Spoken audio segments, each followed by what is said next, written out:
Any little disturbance, he'll get really panicky. ఏదైనా చిన్న కలత వచ్చినట్లయితే నిరాశ పడిపోయేవాడుగా ఉంటున్నాడు. 2 తిమోతి పత్రిక 1వ అధ్యాయము 6-7 వచనాలు. దేవుడు మనకు శక్తియు ప్రేమయు ఇంద్రియ నిగ్రహములు గల ఆత్మని ఇచ్చెను గాని పిరికితనము గల ఆత్మని ఇయ్యలేదు. You know why he wrote like that? ఎందుకు ఈ విధంగా రాసినాడో తెలుసా? మనకు పిరికితనము కలిగిన ఆత్మని ఇవ్వలేదు. He has not given us a spirit of fear. మనకి పిరికితనము కలిగిన ఆత్మను ఆయన ఇయ్యలేదు. Why did he write like this? ఎందుకని రాసినాడు ఈ విధంగా? Timothy is a timid young man.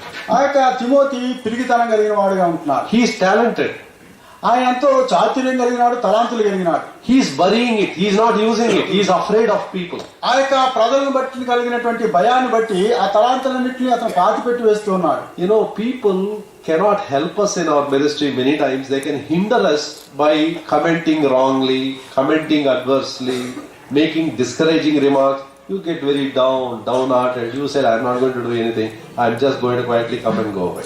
అయితే ప్రజలైనటువంటి వారు అనేక పర్యాయాలు మన పరిచర్య విస్తరించడానికి ఉపయోగకరమైన వారుగా ఉండకపోతారు, కానీ అనేక పర్యాయాలు మన పరిచర్యకి ఆటంక కారణంగా ఉంటారు. ఏ విధంగా అంటే మనల్ని తప్పు పట్టడాన్ని బట్టి, మనను ఎత్తి చూపడాన్ని బట్టి, అనేకమైనటువంటి చేయడాన్ని బట్టి మనం పరిచర్యలో నీరు కాలిపోయి మనం స్తబ్దుగా ఉండిపోయే వాళ్ళగా ఉంటాం.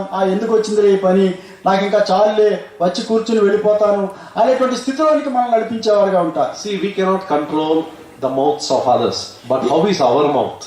అయితే ఇతరుల యొక్క నోళ్ళు మనం ముయ్యలేం, కానీ అయితే మన నోటి విషయం ఏమైంది? Think of it. దాని గురించి ఆలోచన చేయండి.